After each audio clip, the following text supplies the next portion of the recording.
Welcome back to another episode of Get Your Act Together with Mike Bain. How you doing?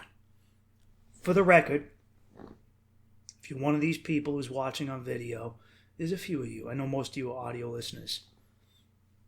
I meant to record this podcast days ago, before I got this big fucking pimple on my nose.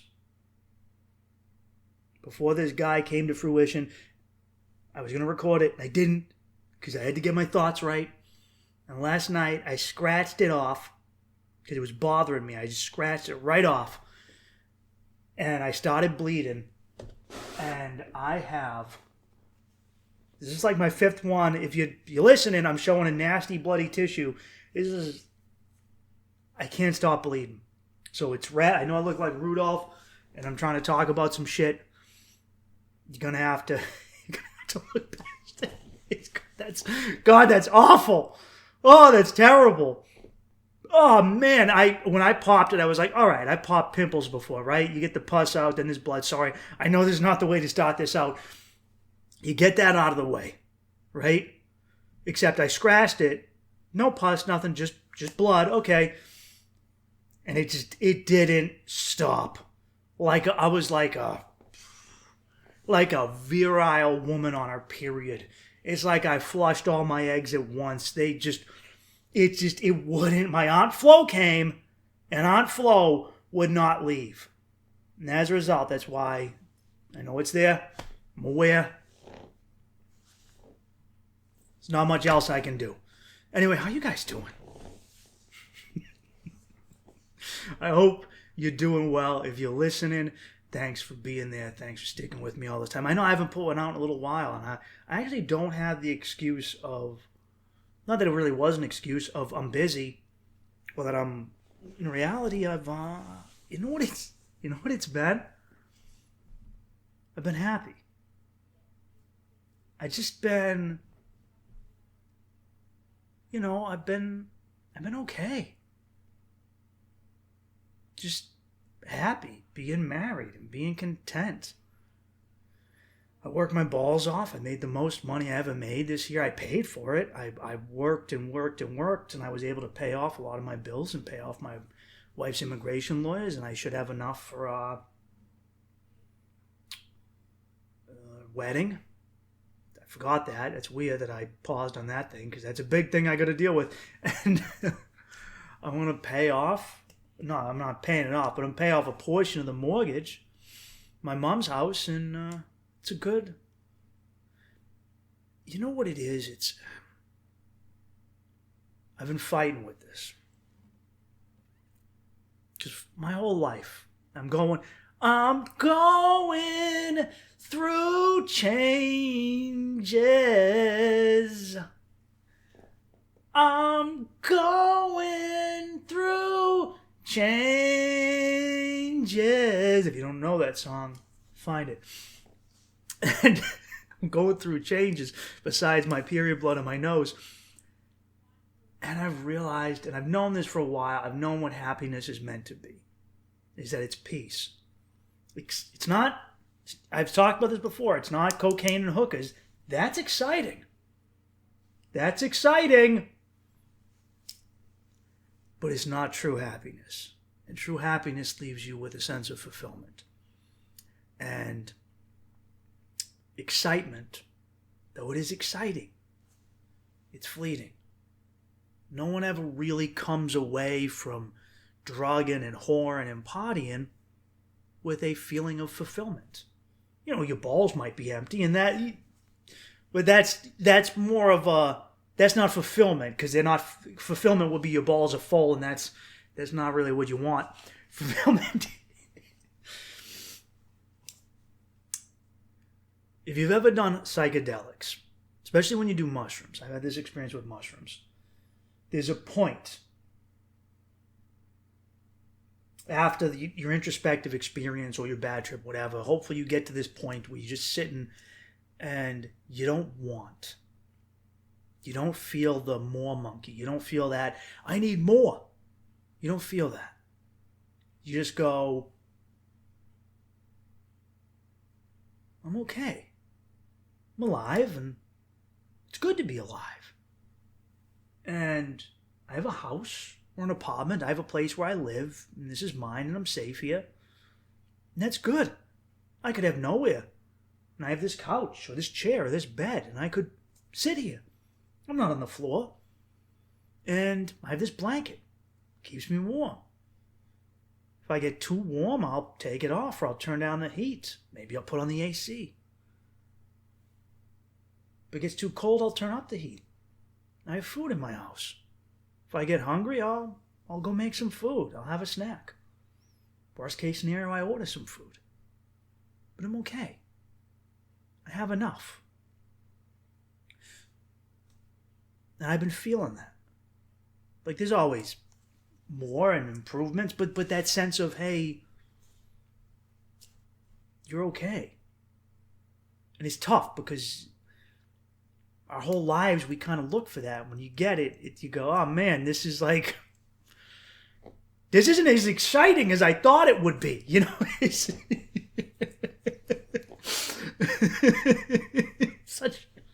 life's a fucking cunt. It really is. But isn't that the end goal? Isn't that what you're aiming for? When you think of, everyone wants to be rich, right? You get rich, and what's the end goal? I don't have to work anymore. I still have to work. That's the shitty part. And I'm going to find some work that's less stressful. Because I don't want the stress. Stress doesn't help me. It makes me feel old and broken, and it corrodes me. I know it takes away from my life, so I don't want it.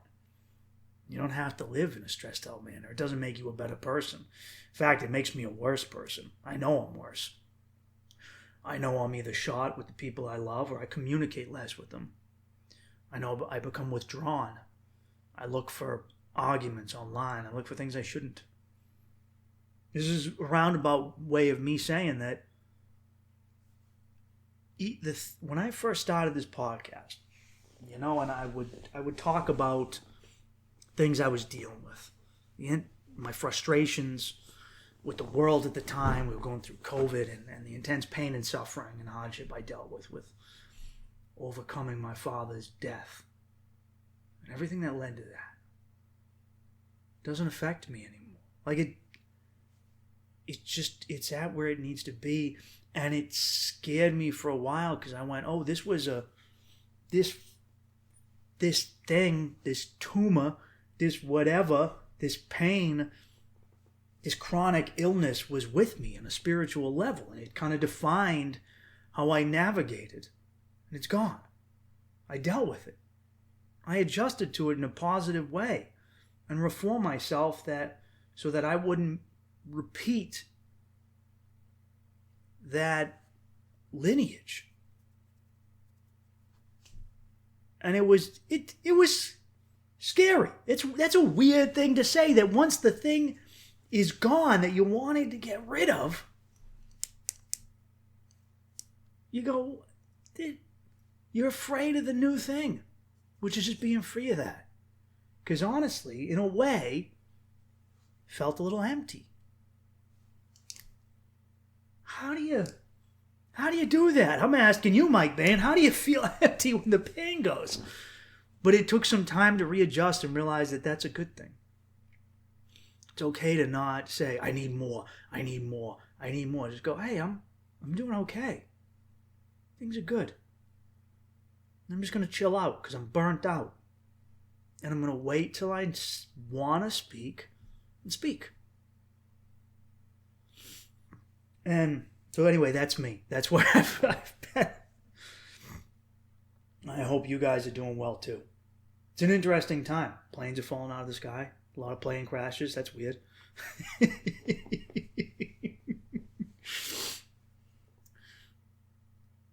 But it's strange to be here. For me, I know. I'm sorry. I'm not trying to get too introspective. It's now that I say it, I haven't said it out loud in a while, but to just have contentment. It's still. And part of me misses the excitement. But excitement is good and bad. I've never been able to maintain just positive excitement. Close when I hike, but in reality, pursuing the things that excite you, really being revved up in entertainment. But also, I know what it is. It's a sense of being a provider, taking care of my family, being there for my wife, and going, hey, I just want to spend time with you because I love you and I care about you. And that's good. That makes me, I want to share this with some kids. That's what seems beautiful to me. The longest time I thought that was gay shit. It's not. It's nice. It is. Not to be a fucking fag, but it is. And it made me think, isn't this what every man wanted? Isn't this what the ordinary man wanted? No, obviously not. But the idea of the everyman, right? Of the working class man just wanting to have an okay life. Because that's a life for all of us. We're not all rich and famous and celebrities. We're not all movers and shakers. We're not all generals and presidents, prime ministers, oligarchs and plutocrats. It's a very small, famous people, celebrities. It's a very small amount of people. The rest of us are just... And you know what is, I will say, is scary? Because you get there. You get to this point. You go, wow, things are quiet. They're quieting down. You never watch a movie about the guy with the quiet life. Every book you read, every movie you see, every story you behold, it's somebody overcoming something. It's somebody going through something. It's you watch the movie about the drug dealer, the man who has to get revenge. The hero. You read about the hero's quest. You read about gangsters and people who fight and fuck the system. That's interesting, and it is. As to whether or not those people have a good life, I don't know. But for most of us, live pretty ordinary, quiet lives. And we have our own excitements, and whatever we go through seems to be tremendous. For us, it certainly is, and there have been people out there who've lived grandiose lives that we don't know about them, never heard about them. Or they might have some magnificent situation happen, but it happens on a small scale in their little town. And what does it matter if you overcame this giant thing in your little town in Arkansas? We're concerned with the people who overcame the things that affected empires and millions. But I think, in essence, that's our feeling of more. That something small can't be enough. I went ice fishing recently. And I was going out with a bunch of New Hampshire locals, and none of them really talked to me. And first I thought, oh man, these guys, I know I'm an outsider. I'm sure they hate my guts. And I was talking with my friend Heather Swanson in front of the podcast. Shout out to Heather. She said, Mike, you got to remember, people in small towns have small lives. There's nothing wrong with that, but they have small lives, which means they come from small communities, small friend groups that they've probably known since they were little kids. Maybe smaller families even. Not like a big drawn out family, or if the families move, they don't quite keep contact. So they have small lives. They're small, and you realize it's not a bad thing. They're just the big and exciting things that I quested for, they don't. They don't get it. Stories I have don't mean shit to them, nor should they. When you look into it, you look into these, what people really pine for throughout history, and these great moments in time, or the places with the happiest people and the healthiest people live the longest, the blue zones, they're in small communities. People don't live long in big cities. They don't. They just, pollution's a factor, but a lot of it, social cohesion. When you're in a small environment, you matter more. Let me give you an example. I went hiking a few days ago. right? And I'm like, you know what? I don't want to do this whole loop. I'm gonna do the short loop, and then I'm hiking in the snow, and I go, you know what, Mike? You're fat and fucking pudgy. Go for the long loop. I know it's gonna be over an hour of just trudging through deep snow, and I do.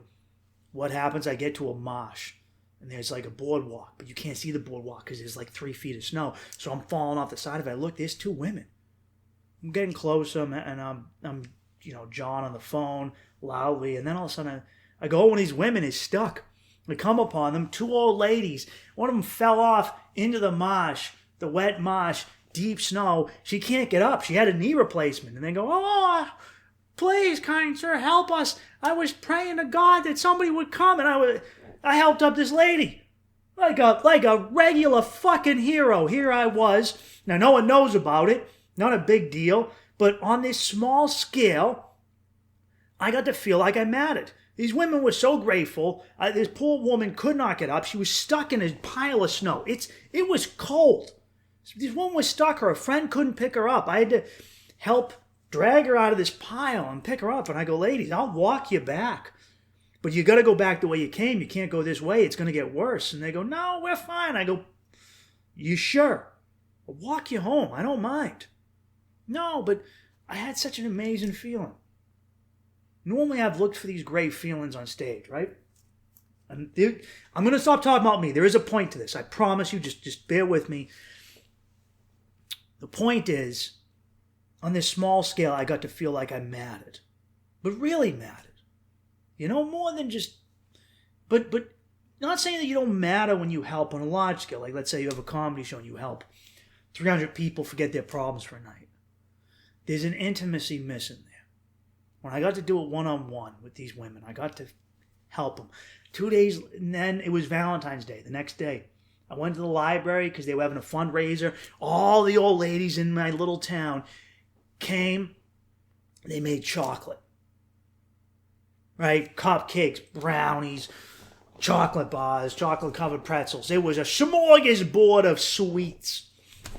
I pay $5. I eat as much as I want, and then I give me a little box to take home. And I said, well, I'm mostly here to get stuff for my wife, so let me... And then I came back and go, let me get another box. Here's $5. I love the library. I used to come here as a kid. It made me happy. I still come here to work and edit my videos. I appreciate you guys. Not enough people come here. Need some more money. And then when they were done... And all these women were like, please eat. And I go, lady, I'm fucking dying. I've had so much chocolate. I haven't had sugar in a month. I am going to explode. I'm going to have a diabetic seizure. I'm going to fucking piss chocolate out my dick. I didn't say that because I'm a gentleman now. But I see them struggling to put all these chairs and tables away. I go, let me help you. Oh, and I go, please, come on. So I put everything away for them, all these chairs, all these tables. I reset the room. Please, have another box. No, you're not paying. And it's just, I don't know. I felt like it mattered. And what I'm getting to is this. I made this podcast. It's titled In Defense of the Everyman. Because I keep seeing people come out and really just, both from all types of thought processes and classes and all sides of political expression, really smashing the average dude. I mean the average working class, ordinary American.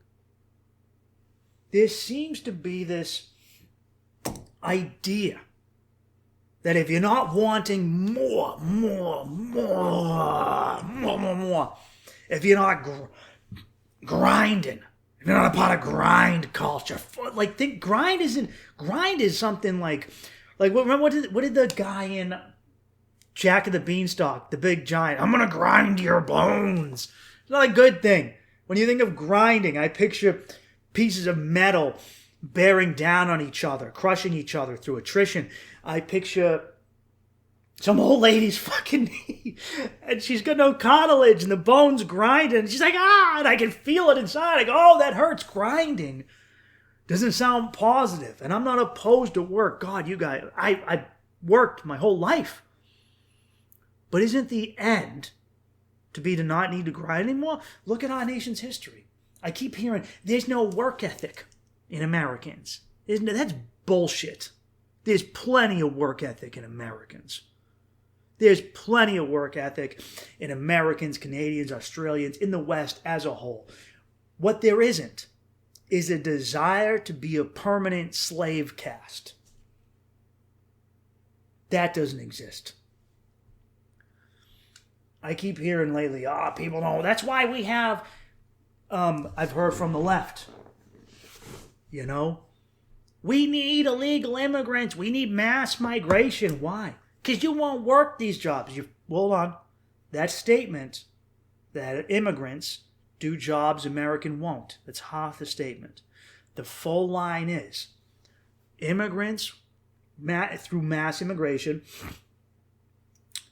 do the work that Americans won't do for what is being paid and for the benefits provided in turn for the suffering the job causes.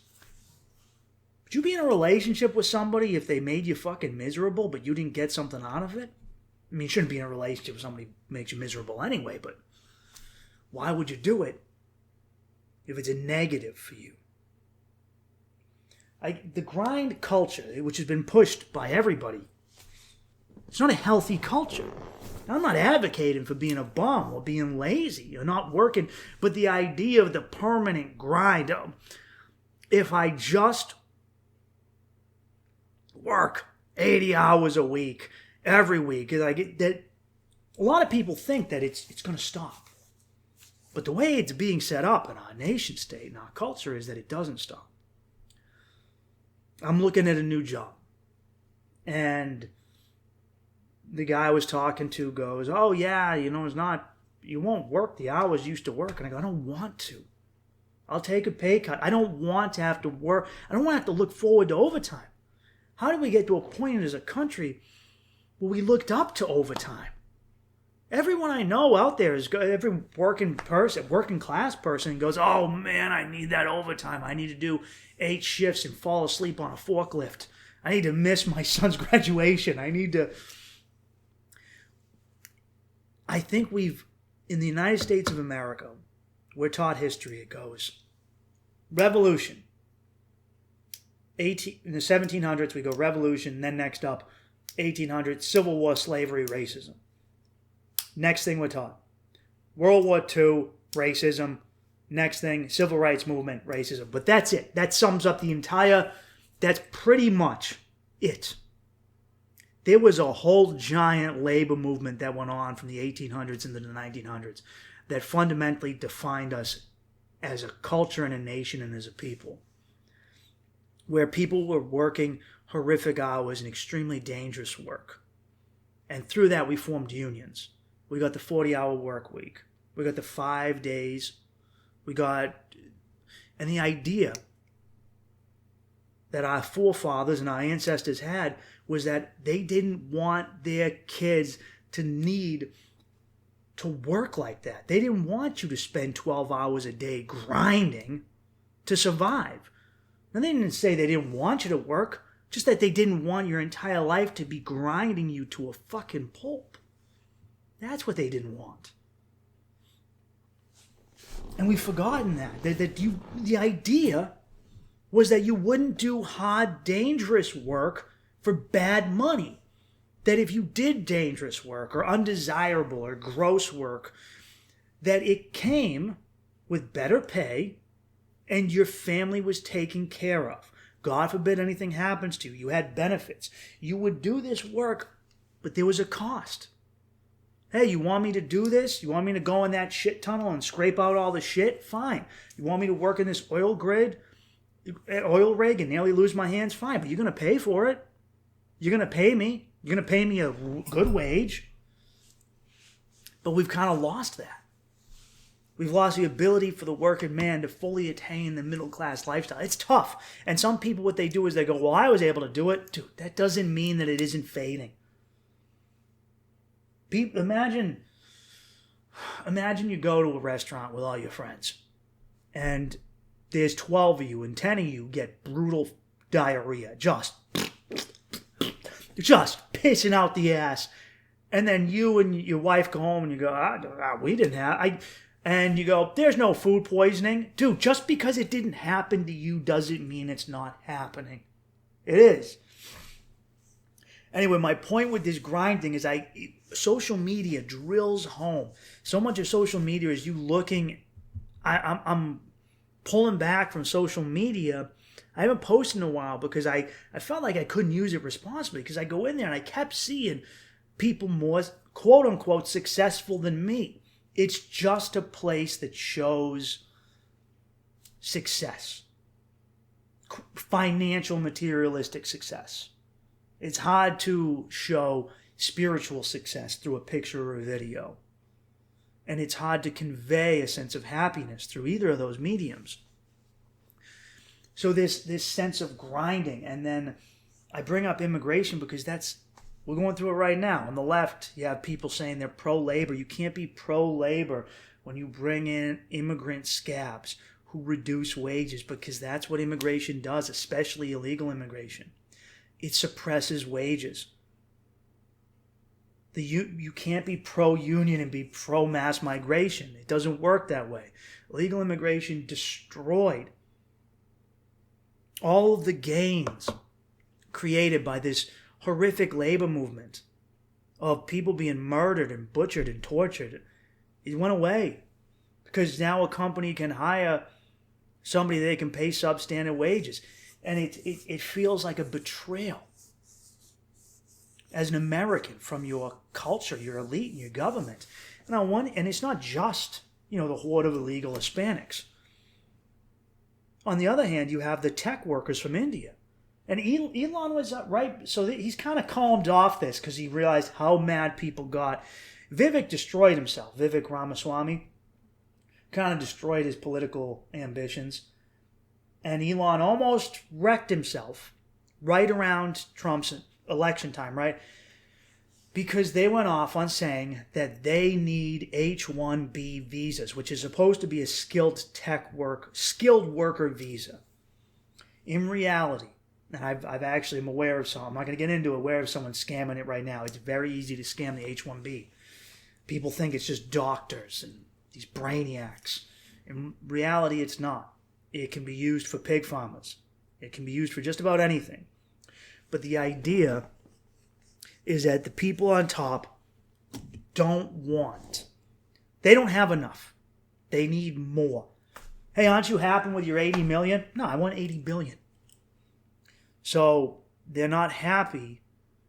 They're cutting costs that they don't need to, that they could give to have a healthy middle class, working class, even a healthy poor, or at least a better poor than, say, a third world country.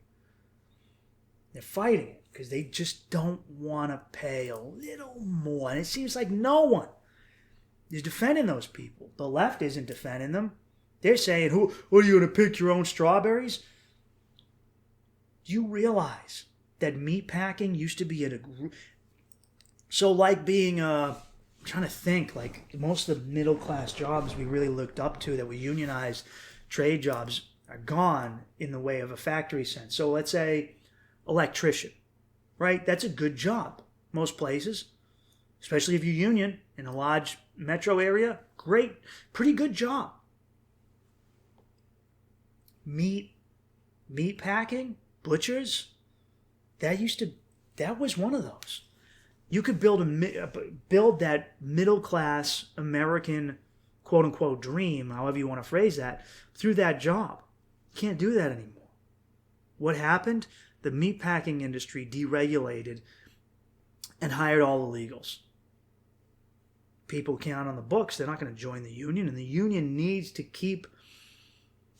can't just let everyone in. I'll tell you this as a guy who's in a labor union. You can't, once everyone's in, you become bloated. You want certain cheaper alternatives for people to not go to you. Sometimes it's good to have non-union competition who do the shit bum jobs you don't want to do. That's a problem I have with my union, is we take shit bum venues that pay too little. Don't want them. If there's a guy who goes, hey, I can't pay this much, fine, go find some guys that'll work for cheap. We don't need it. We don't want it. It's not a bad thing to have. That's what they did to the entire industry. So on the left, you have people saying Americans are lazy. That's bullshit. Now, in the American West, you don't see a lot of white guys on trade jobs anymore. I'm from New England. That's almost most of what I see. In my union job, I work with people who drive down from Maine, from New Hampshire, from Rhode Island, from Springfield, Mass. And you guys who are coming from Portland, Maine, sitting in 4 to 5 hours of traffic a day just to get a day's work. Guys who come down, work their balls off, go home, come back the next day. Sometimes they'd go home just to come back that night. They spent their entire day that wasn't working was in their car. Countless people. Everyone I work with, I'm one of the only guys who can still, I have a family in the city to stay with. They got to make a hike, hour drive at least after working a 16-hour day out to a town to come in. It's brutal. It's tough. They want to work. I watch guys show up and take those shit bomb jobs because they hope it leads to a better job. I know guys that are going down to the Xfinity Center, making $25 an hour for just 4 hours after taxes, after your 12.5% income tax, your 6.25% state income tax, your 5 to 6% union dues, your Social Security, your Medicaid, Medicare. Yeah, maybe $60. If you're lucky, and that's assuming you're not trying to put extra money into your 401k. You work for free. You donate your time. These are all Americans. These are those Americans that you call, they're lazy Americans, lazy white Americans, I hear even more. But just, they're lazy, they're not lazy. I'm up in New Hampshire. Do you know, I continually, it's below zero outside. I lost feeling in my fingers when I went to the dump after 30 seconds outside. And there are guys outside building houses right now. White American dudes outside in the frigid cold building houses. There are people who want to work. They just can't work for substandard wages. Okay? So this whole thing, nobody wants that. Nobody wants to be a wage slave. And you can't, and you act like they're bad people for not wanting it. Oh, why won't you pick strawberries? People pick strawberries if you unionize it. Okay, if you have sick days, if you give them vacation time, if you give them some sort of retirement plan because their body's going to break down doing as a farmhand. So that's what people say. Oh, Americans don't want to be out here. There's no sick days. Yes, they don't want to be out there when there's nothing protecting them. Make something to protect them. Well, you might have to pay more for strawberries. So what? You spoiled brat. You don't get strawberries every day. In the real world, way we've always existed, food is seasonal. You don't get to just go, hey, I want, not in the Amazon world where you go, I want a machine that's going to milk my cock, delivered to my house. I'm going to order it tonight at midnight. I want it by 8 a.m. I'll pay, what is it, Prime? I'll pay that. And I want some strawberries, even though they're out of season, and I live in Nova Scotia, and they don't grow here. And I want some pineapples from Hawaii, and I want to be able to get them right now in my grocery store, and I want them to be affordable. No, it's something you're going to have to give up. And I think we would all give that up.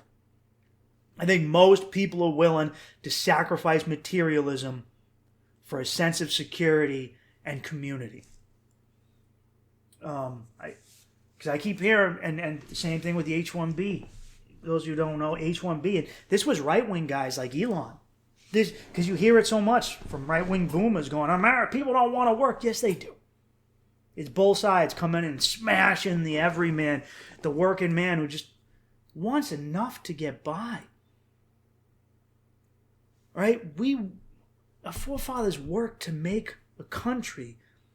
And their hope was, I don't want my kid to work in a mine for no pay and in a dangerous environment where he spends 12-hour days nonstop back and forth. That wasn't what it was all for.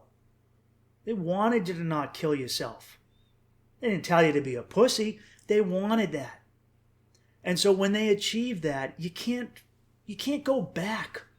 It's like being in a relationship, right? And you open a new door, and then what do you mean? I'm not closing this door again. What are you doing? We just started having fun in the bedroom. You can't. What are you doing? What? I got into a marriage with you, and we were fucking, and it was good. Oh, we did that thing where, like, I got up and I had you down, and I was shoom, shoom, shoom, like one of them old, what is that, a oil drill. So shoom, shoom, shoom. How are we gonna go back? No, what? No more oil drillers? I signed up for oil drillers. I can't drill your oil. What do we? You can't go back. And they're trying to shame people. Because the greedy cocksuckers want to go back. You get guys like Vivek who come over here and say, Americans are lazy. No, what they want is they want Indians who are desperate, who will, because in the tech sector, when they hire Indians, they charge them $20K less. They work them like crazy because they know that they're desperate. Because if they fuck up that visa, if they lose that job, they go home. It's indentured servitude. You shouldn't be in favor of indentured servitude, regardless of your political affiliation, because on one side you have, like I said, the left, who says Americans are lazy. That's why we have immigrants. On the other side, you have conservatives who want to charge less and don't want benefits and unionization, and they'll say Americans are lazy. Dude, you can't. And in the middle, it's just decent, ordinary people who just want enough that their lives aren't broken. Because the other thing is you need mass migration. Why? Because your birth numbers aren't up. Number one, we've been told that there's too many people on the planet, all right? So that shouldn't be an issue. And there's nothing wrong if our population decreases. That's actually a good thing. It frees up a lot of housing. We don't have mass migration. Also, remember how we're having housing crises in the West? No mass migration. That's a huge one. 60 million people in here in America that are immigrants, illegals, potentially illegals alone. That's a lot of housing that opens up. More importantly, as the population declines, your buying power as an ordinary person becomes stronger. Here's where the issue is, because we keep being told, there's not enough. There's not enough people being born. It means the nation's GDP will decrease. Not that the standard of living will decrease. In fact, there's a good chance the standard of living for the ordinary, every person, is going to increase. Their GDP. Oh, like the skies part. Those three letters. Oh, man, I'm always hearing about the GDP. The GDP doesn't increase my life. Doesn't. You know, people always use that as when they're, hey, my country's better than yours. What's your GDP? It's like a magic dick size. Nation states and economies use the GDP, this magic number on screen that doesn't measure family cohesion. It doesn't measure the amount of people that aren't dying on fentanyl. It doesn't measure how many people are dying or not of deaths of despair like drug addiction, drinking, or suicide. It doesn't measure any of them. I, as the average American, it's nice to have, you want a functioning economy, but the GDP does not measure happiness. And a lot of what goes into this GDP is squeezing as much as you can out of a broken working class, of a middle class, of a lower class. And we've seen that. You don't make enough, wages have dropped. So it's harder to afford children because they've also made it expensive to have children. Right back in the day, it wasn't that expensive because you could, you know, I've made this argument that people throughout history had kids regardless of money, but they often lived on farms where they raised their kids themselves, where they grew their own food. They didn't have to pay for schooling just to get a decent education for a long time. For a while, we had okay public schools. Now you have a kid, you have to pay for insane medical expenses. You got to vax them up to the ear, and you pay for all of that in healthcare. You're expected, you can't go to school without medical forms. How do you get, well, you need health insurance. I got to pay out the ass for this and that.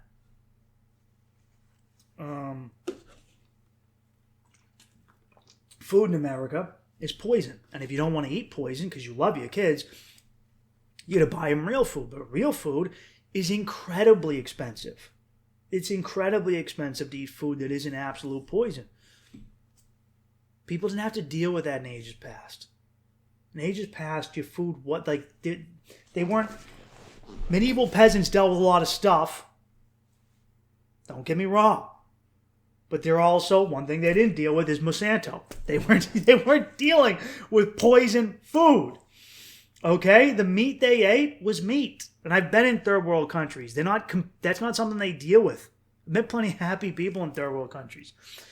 There's a economic scam in place. So on one hand, you're telling people, this is why we're going to import people and replace you because you're not having enough kids, even though we created the environment where we pitted the genders against each other so that men and women are fighting and don't want to have families and don't want to have marriages and don't want to have functioning, loving homes. We did deracinate the American family, which prevents you from making a one, which destroys that line of having a new family and generations going on and so forth. And we've also made it incredibly expensive. We've told you that life as you know it is a living hell, and we've gotten you depressed and poisoned your family with drugs and alcohol and a plethora of slop. And then we tell you, after poisoning you, hey, you're too sick to work, let me replace you.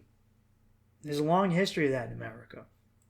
Originally, African slaves were brought in because they couldn't do to indentured servants and to the working English poor what they had been doing for so long. Eventually, things got so out of control, and they were like, look, we're not doing this. They go, fine, we'll bring in some people we can treat like shit. All right? Create a permanent underclass that we can treat like shit. Okay. And then we'll be like, these, Jesus, man, these white workers, they expect to get paid. Can you believe it? These lazy, good-for-nothing whites. I got these Africans that work for free. These lazy bums. I want to get paid. He does it for free. That's what I hear in modern society. Is that same mentality. They want me to pay them? You want me to give you a living wage and benefits? Yes, I do. It's hot out there. It's hot out there for the ordinary person, and they've been getting it from both sides for a long time. It's embedded in our minds too. This drive. I was recently. I just picked up Fight Club. Right, and I was going over that movie before I read the book. I got the book, Fight Club. And I've seen Gen X getting trashed a lot in memes online of people talking about Fight Club where it goes, Gen X really had just a normal, boring job and they weren't happy with it. The Gen Zers are fighting with the Gen X. Just like millennials, we fought with boomers because boomers are our parents. Gen X gave Gen Z its sired Gen Z, excuse me. And they're fighting with them. I think the Gen X hate is too hard. The boomers, I kind of get because they're not. But I think what people are forgetting about Gen X is that they never really got to be their own generation because the boomers ahead of them shared nothing. To this day, the boomers are still our government and they won't let go. They just won't let go because their whole life and world is materialism. Why does Pelosi still need to play the game when she's on? When you watch a science fiction movie and you see in the upper class, the rich people just they're putting their mind, they're finding ways for immortality, whether they're drinking the blood of kids or having organ replacements, or their mind is being put into the bodies of robots or clones or some other life form. That would be boomers. They just can't. They can't just die. I understand, but at the same time, you need to go, hey, dude, I don't understand how they're not, how is Mitch McConnell not fucking tired? I'm 38. I'm tired. Dude, how are you not exhausted? How are you not exhausted, Mitch? Nancy, Joe, how are you guys not, even Trump, I don't even know, how are you not exhausted drinking all that Diet Coke and eating McDonald's? How are you not exhausted? I get if you haven't had to do backbreaking labor. But even then, it just seems exhausting. You don't want to just go sit somewhere and just be okay. I don't know. I guess not, clearly, or else we wouldn't be in this situation. But I think Gen X is a lot. Gen X, boomers and Gen X, I look at them, and even my generation. Gen Z doesn't have this too bad, and I'm very happy for Gen Z. We were all caught up in the part of our grind culture. Grind, or we'll replace you with migrants or H-1Bs. Actually, my wife is applying for work. Now that she's got a green card, we're all set. She found a job. It sucks, pays terrible. She's trying to find a better job. She actually has a worse job in the U.S. than she did in Colombia. It pays her less money, and she has no benefits. I feel terrible. My wife had a better life in Colombia, in a third world country. And Americans don't realize that the people we get who come here, they come here because our money is worth more. So they come here just to make money that is just worth more. Even then, like I said, my wife, even with our money being more, my wife makes less money now. They come here because they can make money of a higher value and send it back home. Now, we get the lowest of the bottom. No one wants to hear this, but with mass migration and the visa scams, we're getting the people who just couldn't make it in their societies. We're getting the illiterates who can't read Spanish at a 7th grade level, even though it's their own language. That's the same thing in Europe, except for them it comes from the Middle East and Africa and South Asia. But you're getting people who see the free, because other countries don't just go, hey, we're going to give you free shit, put you in a hotel, give you all this stuff. So, I'm sorry I'm getting off on tangents, but I've seen people say, are immigrants lazy and taking all the stuff for free, or are they stealing all your jobs? The answer is it's both. Because there are lazy migrants who come in who just want free shit. There are migrants who come in to work. But here's the thing that people forget with the illegals. They're not making money on the books usually. Or if they are, it's so little, they also get government programs. If you're under the table, you can get government programs. If you're using a fake Social Security for one thing, you can use a fake Social Security for another thing. They're getting both. Because our employers, these companies, are paying so little, it ends up being the taxpayer who foots the bill in providing, whether you live in a state with health care that's subsidized, or people are going to the emergency room and not paying their bills, you end up footing the bill for someone who's going to come in and work for less than you. It's an insane system. Anyway, I'm back to, but my wife is looking for work, and she's really down on herself because she said, anytime I looked for a job in Colombia, after a couple weeks I would find a job, maybe a week. I never spent this much time looking and being rejected. She's blown away. And I go, that's because in Colombia,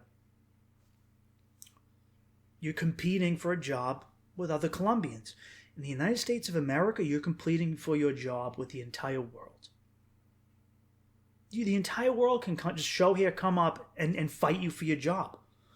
Whether it's a working class job and you have somebody from El Salvador who's going to do framing for less money, whether you're in the tech sector and you have somebody from the Philippines or India who's willing to do your coding or engineering job, who went to college in their country where it was maybe $3,000 as opposed to you who had to get a degree in order to get this job and you're in maybe $300,000 worth of debt. And they'll work more hours for you for less money and less benefits. I had to explain that to her. In the U.S., you're competing with the entire world. That's not what our forefathers wanted. That's not what people getting shot by Pinkertons wanted. That's why you have a nation state. A nation state has its flaws, but it's a good thing. It prevents this. Your nation state is supposed to be a paternal. Your leader is supposed to be paternalistic. And the boomers say this all the time. Well, I don't care. You don't want to work hard enough. Like, dude, back then in the 60s, you weren't competing with people from every corner of the globe who could come here and who are willing to work for way less than you because they're going to use the money to go back home. Or because they have to because it's their foot in the door. You never dealt with that. You don't want to work. Yes, they do. These people do want to work. Boomers say that a lot. And it's insane because this mentality. It's imagine a parent. And imagine your parents go, hey, here's a deal. I need you to get an A in every class. And you go, all right. And they go, if you don't, I'm going to replace you with a kid who does. And you go, what? And they're like, yeah, there's a homeless kid out in the street. And I know he's not my kid. And he's not my blood. But, he's going to do chores. And he's going to get A's in school because he's going to have to. Because if not, I throw him back out into the street. And he's going to replace you. That's what that is the same equivalent of what our culture is doing. Is give me this or I will replace you. I'll replace you. It's not the answer. Imagine your parents really having a family.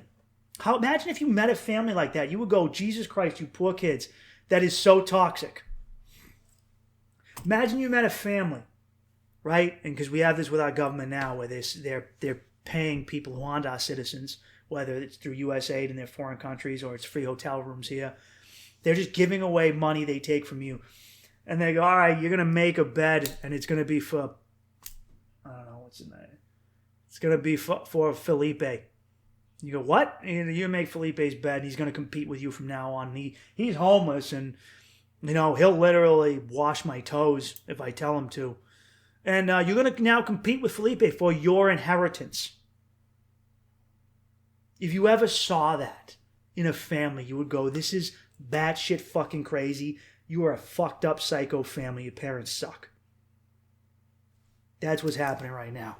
You're going to compete for your inheritance with the desperate kid who came from another abused home, who will let me treat him like more shit as a bad father than what you will.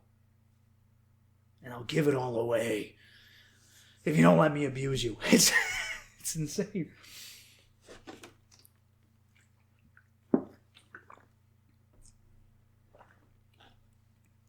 Back to the grind thing. This grind, I keep seeing the grind because everyone wants to be rich and famous, right? Not Gen Z as much anymore. But Gen X, the boomers, my generation, people are obsessed with the grind because they think it's going to make them millionaires. We've seen it all before. If I work hard enough, I'll eventually just get to that place. You got to work hard. It's true. It's not supposed to be the grind forever. Maybe you get a new job. Excuse me. You join a trade. You grind it out for a couple years as an apprentice. And eventually you move up and you become a journeyman. You're not meant to make apprentice wages forever and to be treated as an apprentice forever.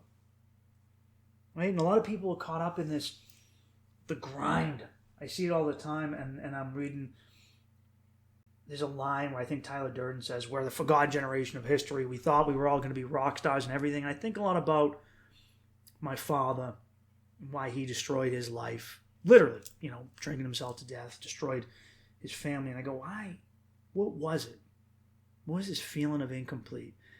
And it's that in the U.S., from the boomers on down, they worshipped celebrities, rock stars, musicians, actors. They worship these people, right? We've been brought up to worship these people, even though we eventually find out that they're all pedophiles. At least Gen Z sees it flat out with their online streamers because they keep getting caught. But historically, you go, oh man, I love this band. And then you find out 30, 40 years later that they were pedophiles. You find out Led Zeppelin was actually hanging out in a bar with 14-year-old girls. You find, who's the guy who groomed John? I forget his name. I could go on, but you find out Woody Allen. So Woody. I want to make sure I'm talking about the nebbishy Jewish guy, not the cool dude who was in season 1 of True Detective. Woody Allen, right? Am I saying, which is that Woody Harrelson?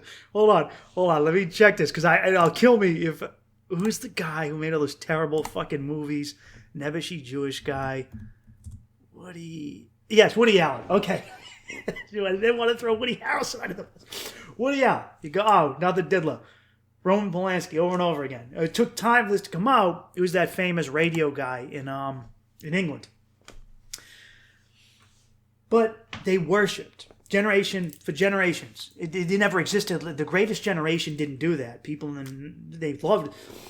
But people in the 30s didn't grow up thinking that they loved their actors, but they just had movies, but they weren't quite gods. Not everyone was seeing movies. Radio people, even before that was a brief time, the golden era of Hollywood, but it happened with the boomers and Gen X, and I grew up like that. My father loved movies and stuff, and we'd watch them all the time, and I wanted, I guess, him to look at me and be proud. The way he looked at that TV screen and thought, wow, look at this character. He's a man of honor and all that. And I think that at the end of the day, he couldn't be content with his own life because he wanted more. He looked around, and even though he was, to me, very successful. His father died at 15. Both of his older brothers had kids and then basically abandoned them when they got sick or went off and just started doing drugs. He was one of the few guys in his family who eventually became abusive, but still was a male provider in the home. The best of, I like to say, almost best of his abilities. Over time, I've come to understand his limitations and understand that he was limited. Would have been nice if he was better. Yeah, but what are you going to do? But he didn't see that. Couldn't see what he had done, what he had achieved, even as a simple mechanic for the MBTA. Had built this life, and if he was willing to stick around and realize how good it was, what he did have, could have enjoyed a relationship with his sons. Maybe even his grandkids. I'm hoping, I'm trying.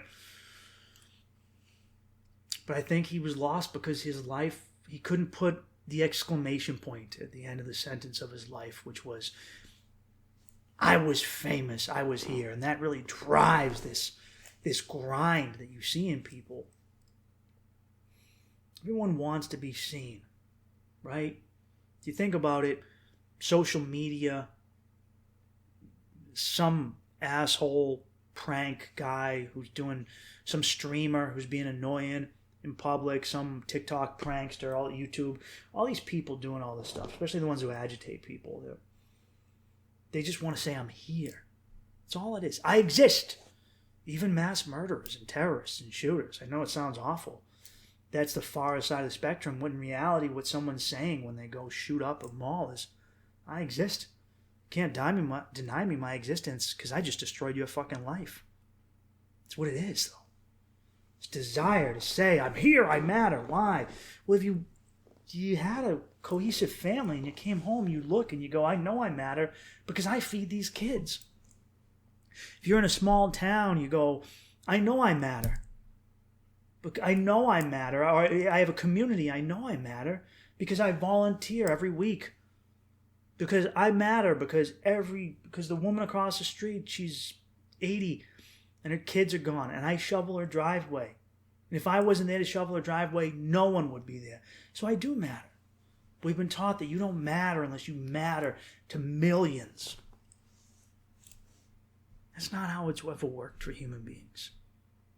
That's why people are so unhappy now. When you matter on a small scale and you look someone in their eyes and they say, hey, I love you. Without you, I don't know what I would do. It's an amazing feeling. Everyone wants to be seen. thing you got to remember about fame and fortune and all that stuff is you're a famous actor or comedian or whatever. The people who adore you, because we've seen it happen multiple times, eventually you get out on a show, you're out on a late night talk show and you say something and everyone turns on you. All these people go, I'm done with you. I used to love you. Why is that? Because in that aspect of fame, you're being seen. Those people see you, but not for you. They see you for a character that you play in a movie, or they see you for what they think you are. They see an image of you that they've built in their head. They don't know you personally. You might seem like a great guy when you're on stage, but in reality, you have a lot of fuck-ups. You have a lot of mistakes. You have a lot of dents in your soul. Well, we all do. Those people are very unforgiving of that. I've seen it with canceling. Whenever you do something people don't like, especially people who might have been your fans. And it's one thing if it's something horrible, but a lot of times people are thrown away because they come out and say, hey, I'm not even commenting on a political thing, and they still get thrown away. It's because these people you're not intimate with. They've built you up in their minds. They see an image of you. An image of what they think you are on stage, and oftentimes it corresponds with what they feel about themselves. They live vicariously through you, and they think you're a representation of them on a grand scale. They don't ever actually see you for you. That's why people are so defensive of their idols. I have to defend my idol because in a way I see me in him. Or because he represents something to me in this crazy world. And the only person or people that are ever going to really see you for you, your family and friends, and the people that are close to you. The people who, go, Jesus Christ, dude, I heard you shitting, so, Jesus Christ. I'm in the room next door to you. What the fuck did you eat? Or the people who goes, man, you sure do get, sometimes you babble too much. You gossip too much. I love you, but you gossip too much. I love you, but dude, sometimes you're lazy. I really wish you would get your act together. They're never going to see you the way those people see you. The way your spouse sees you when they know your flaws and they still love you. Or your mother and your father, your brothers and sisters and your best friends and the people in your community who look at you and go, hey, look, you're my brother. And sometimes you suck. Sometimes you suck. But you're my brother. And even if you sometimes annoy the fuck out of me because you do some stupid thing where you make a sound when you eat your noodles, because you don't always help me when I need it in certain respects, but, like you couldn't.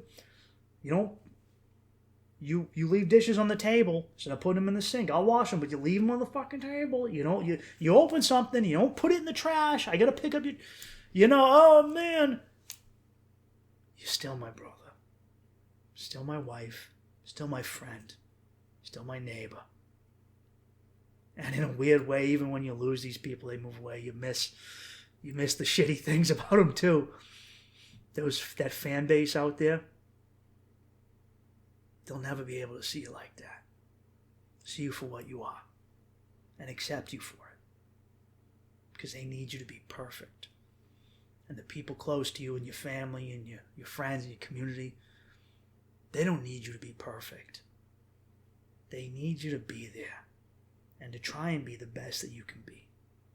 But you don't need perfection because you can't be perfect. You're a person. You're not an angel. You're not a divine being. You're not some Messiah. They're not interested in bestowing messianic qualities for you. Granted, your kids will look at you as having it all together, and then they go through a period where they're upset with you in their 20s, where they go, oh man, you really don't have it together. I thought you knew everything, and you fuck up, Dad and Mom. And then they become, grown-ups, and they go, you know what? I get it, because I have no idea what I'm doing either.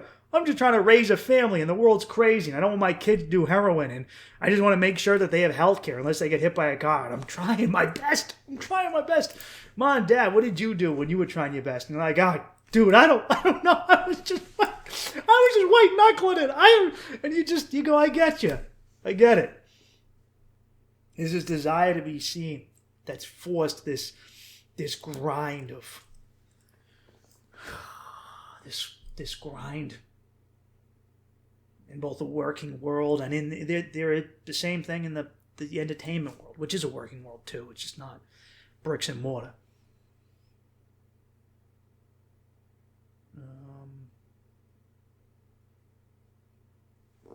Oh, yeah, but I bring up the grind because I see it a lot as an entertainer. You're not grinding hard enough. What are you really grinding for? You shouldn't be in competition with the whole world.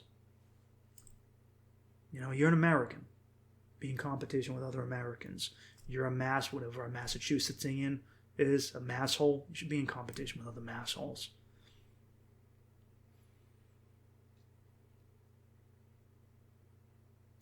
Because there's this false idea of competition out there. There is competition, don't get me wrong.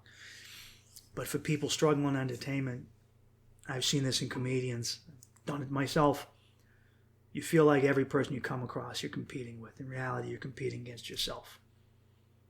You think everyone who gets something good means that you can't have something good. Creates a very bad mental cycle. But also I keep hearing from the powers that be, and I hear this from left-wingers, liberals, and right-wingers, conservatives, about how if we're not pushing our people to grind, to work endless hours with no hope in sight, to grind away, to throw away the chance of having a family over degenerate fame, and to work a job never-ending as a waiter, and then spend every other waking moment taking acting classes, when you could have spent that time, building up enough money or building a career where you could afford a house, have a family, and maybe you have a stable, boring job that gives them health care. Why would you do it? Well, you're in competition, everyone else.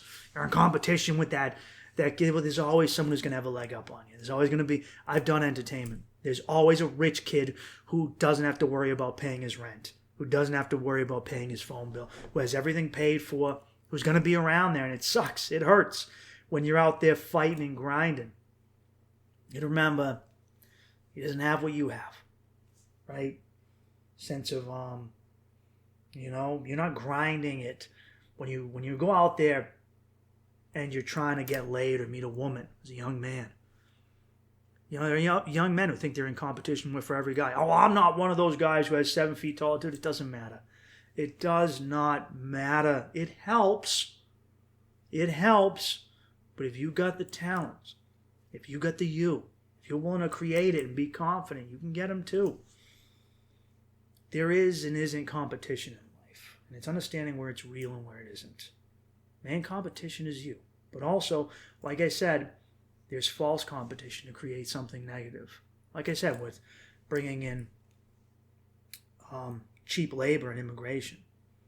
You also need to be like, hey, this shouldn't exist. Imagine if your spouse was like, hey, look, here's the deal. If you're not making this much or fucking me this hard or doing this, you come, hey, Toots, hey, honey, if your dick isn't this big, hey, Toots, if you're not cooking this, I'm going to replace you. I have this That's not how a marriage works. Not how fundamental, positive, communal, community-based relationships work. Not how a village works. It needs to be trust. Also, here's a good one. I keep hearing we're competing with China. If we don't let us pay you less than you deserve, how do we compete with China? Dude, I'm not competing with China. That's not what are you talking about? What does this mean?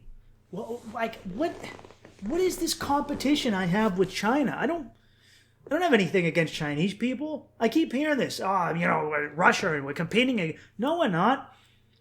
You, the rich, have made this problem with them because you can suck up more money and resources. China wants to expand where? In Tallahassee? In Tennessee? In Indiana? No, in the South China Sea. Well, I don't fucking care. Dude, I don't care if they take Taiwan. I'm sorry. I don't. It's not my bag. It's not my thing. I'm not. It's funny. My dad said that when I was younger. I remember coming home with a B plus. I was an honor roll student, A's and B's. And I went to horrible schools where I got like no education. I really did it all myself. I really just worked my balls off to get good grades, despite the fact that my teachers sucked. And I was in school with kids who were in gangs. I was in Boston Public. I went to school with kids who were just absolute fuck-ups. And here I am with all this going on around me, and I bring home a report card, and my dad goes, yeah. I remember one time going, Asian kids, they get straight A's. You're over here, what is this, an A minus in math, a B plus in chemistry, in science? What is this? You know what it is? You play computer games. You play video games. Asian kids, Chinese kids, they don't have time for that. And I'm like, yeah, that's not is that the life you want for me? For me to be a drone, to never have any fun? I worked my bag off. I wasn't drinking. I wasn't doing drugs. I was a nerd. I really was trying, but I gave myself some breathing room to occasionally read and play video games and hang out with my cousins and my friends when I did have them. I was like, is that what you really want? Is that what you're working for?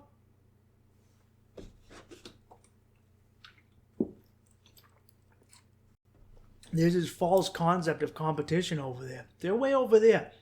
I'm not worried about the Chinese guy in China. I'm not competing with him for what? So we could fight over who gets to bomb what country? It doesn't. Iceland, Denmark, Norway, amazing standards of living, Finland. They're not sitting around going, man, I'm in competition. They're not doing that. They're just going, hey, how can we make like an amazing life in our little country, in our small little country for our people? There's no, what does that even mean? It's just GDP again. It's that magic GDP number. China's GDP is growing. Good for them. Good for them. Congratulations, their dick's growing. Mine's fine. I still fuck my wife. I'm okay. What? Who cares? It's not. You're telling me these people are my enemy and they're on the other side of the planet. Let them do them. I wonder if they hear that too. I wonder if they ever hear that they're in competition with.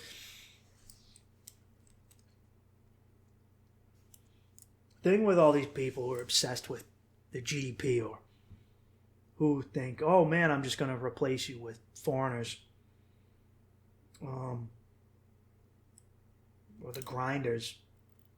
I need you to grind more to achieve this, achieve that. In a materialistic sense, of course.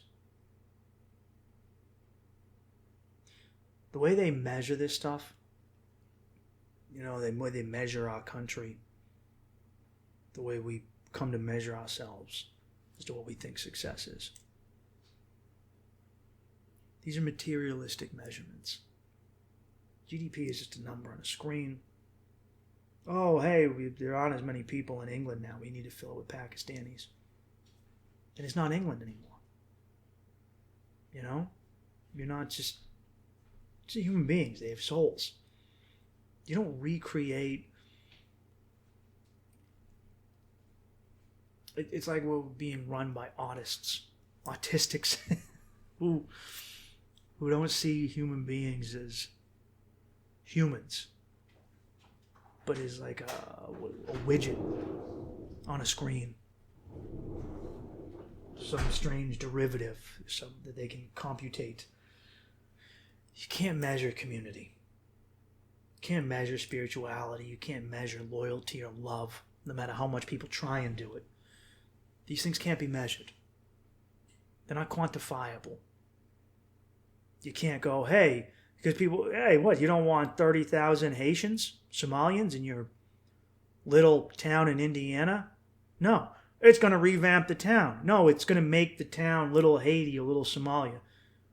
We have a sense of trust here that can only come from a communal, homogeneous environment where everyone knows everyone and we're collectively working towards a greater good. No, it doesn't work. That destroys that. I've seen that with people make that argument with gentrification, but leftists and rightists. Oh, well, the community's better now.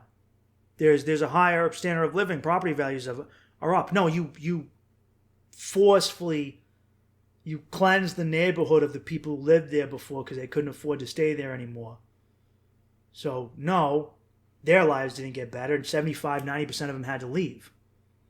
So you're just measuring the lives of the great people who came in, the people who came in already now. It's not an accurate measurement of a community. You're also not measuring that thing that you destroyed, because in the Western materialist sense, which is our real disease, is materialism and consumerism, drives the greed of wanting to be wanted, of wanting more. Where does that greed come from? What does it lead to? Well, it comes from the emptiness that greed creates. It's like a cyclical disease. And you can't measure what happens when you lose. When you lose those communal bonds. Those aren't quantifiable. People don't care about them. You can't profit off of community, off of love and compassion. You can't assign a price tag to them. So they don't matter. Well, they do matter. They matter tremendously, because when they're taken away, you see suicide and drug addiction and alcoholism and spousal and child abuse. But they do matter. But to the people in power, to the wealthy, those who are possessed by that disease of greed, they don't, because they are not profitable. Anything, these people who tell you need to compete with China, that unless you've grinded till you're famous, you don't matter. The people that tell you that wanting to be able to do a farmhand job and be able to afford to take care of your family and have health care, that you're just wanting too much. To them, anything that isn't a quantifiable statistic on a screen with a dollar sign next to it isn't real. It doesn't matter. Oh, did I destroy your community through gentrification? What does that matter? It's not real. That sense of trust and belonging that you had there. Oh, well, I can't quantify it on my screen. I can't make money off of it. It doesn't matter. It's not real. I'm not a believer in God or spirituality of the human soul. Why would I believe in that stuff?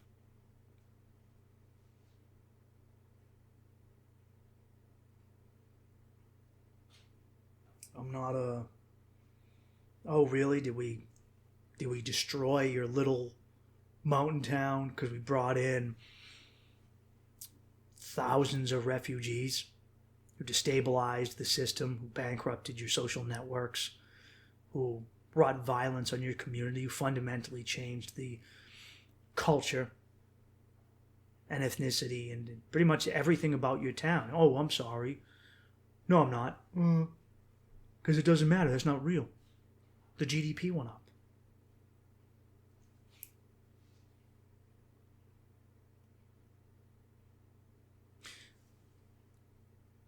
You and your children grinding away forever. It's not what your ancestors want.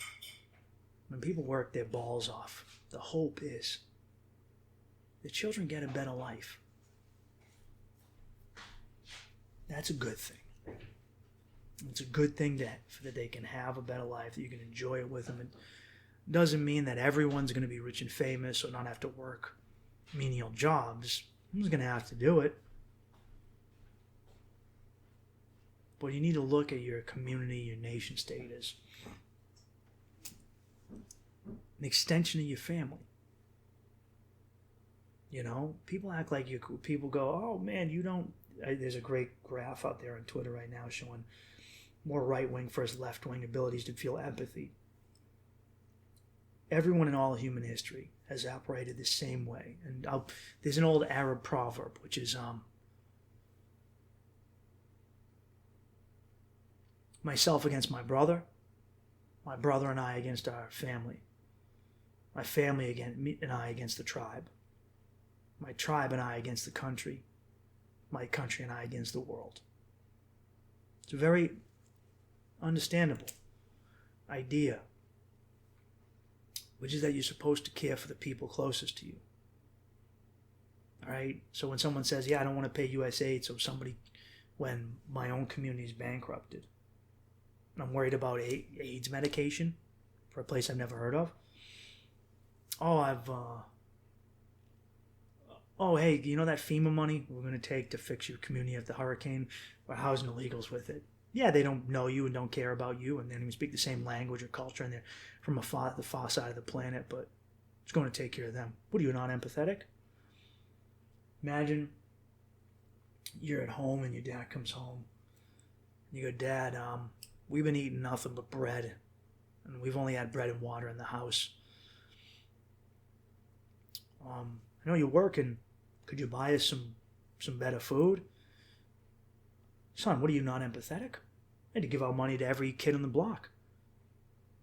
I had to give out money to every wife on the block. You go, yeah, but you're our father. We're supposed to come first. The government and nation state works. It's how family works. It's what makes family beautiful. Doesn't mean you don't care about everyone else out there. But the father who doesn't take care of his family first isn't a good father. The mother who doesn't love her kids more than strangers, that's not a good mother. What was I trying to get at? At the end of the day, what I'm trying to say is there's not enough people backing ordinary people. They're getting too much hate. Now, I'm here to say that the ordinary guy is a good guy, and that he's been getting it wrong for a long time, externally and even internally. And you realize that it's okay to just be. But I want enough. When I've had enough, I don't need more. Find a sense of peace, a sense of self.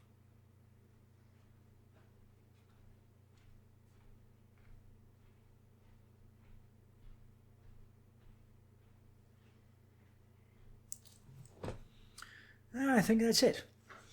I can't think of what to say next. I think I ran through all my notes. I had something about streamers getting beat up. Yeah, I've seen a few videos of streamers getting the shit kicked out of themselves, which I think is good. I think the world is healing. I have a lot of faith in Gen Z. I'm not going to sit here and trash them. I hate that. I hate when generations trash the generation beneath them because they think they have it better, when in reality they're just jealous of their youth. Good on you for being young. I wish I was still that young, but I'm fine with what I got now. I had a good life. I'm going to have plenty more. I'm not dead yet. I got plenty more fucking living. And I keep hearing people, like with this last election cycle, I've heard this from both sides, that people were mad about the price of eggs, blah, blah. Oh, hey, guess what? You got to have a vacation this year. Well, maybe you want to. Not people aren't walking in saying, I'm voting against you. In a democracy, you vote for the person who's going to better represent you. It's just how it works. You're not supposed to go into the voting booth and go, how do I vote for the person who's going to help the other person? We've obviously established this. Remember how I said these internal ties? What was the first one I said in the old Arab proverb? Myself against my brother. The center circle of all this community and love is you. The center of your love. You can't love your family and your community unless you love you. Unless you're okay with you. And I've seen people who've been made to think that they shouldn't love themselves. shouldn't love their own nation, their own community, their own race, their own ethnicity, their own culture, history, that you shouldn't love that. Saying I love myself, some black dude saying I love black people, doesn't mean he's not saying I hate white people. And vice versa. That's not what that fucking means. Not by a long shot. Anyway, I'm trying to wrap this up with a bow on it, and I don't think I can fully tie the bow. What I'm going to say is, I hope you're doing great. I appreciate you listening. Give yourself some leg room with the grind. For real. I mean it. Give yourself some breathing space. Work hard. But not to the point where you don't get to live. And keep in mind what really matters. I'm about to take a massive pay cut. I'm doing it for less stress and so that I can actually be there with my friends and family. I had a lot of time to sit down and think, and I realized I've missed so much stuff because of my regular job and my stand-up. It makes me upset. Now I have to put it where it is and move on with that and just go, I'm not going to do it anymore. But I was willing to do it for the grind. The grind. But in a certain, I've said it, take a shot for every time I say that. Sorry, that's I wrote it down 50 times in my notepad. Work hard, but smell the roses, because if the grind, the work hard, that crushing thing that you're doing takes over your life like it did for me this past year when I was just working nonstop, you lose track of what you were ever working or going for. And you get to the point where you're so fried that when you get to the thing, the free time that you wanted, that you can't enjoy it, what the fuck was it all for? Stay positive. Love yourself. Love your family. Love your friends. Love your community. Find solace in that, because I promise you it's a good thing. It really is. It's good. It's not exciting, but it's good. And don't allow anyone, especially some greed-based prick, some greedy cunt or cocksucker, or some foreigner, to tell you they have a right to what you have, to what you have worked for, to what your fathers and mothers and forefathers and ancestors worked for. That you don't deserve it because you're not grinding or work, that you're lazy. You Americans are lazy. You want to get paid more when you build a house. Yeah, damn right. I do want to get fucked. Yes, I do. And my forefathers worked their balls off and set up a civilization where they wanted me to be able to do that because they knew what it was like not to have that. And I'm not going to rupture that for you.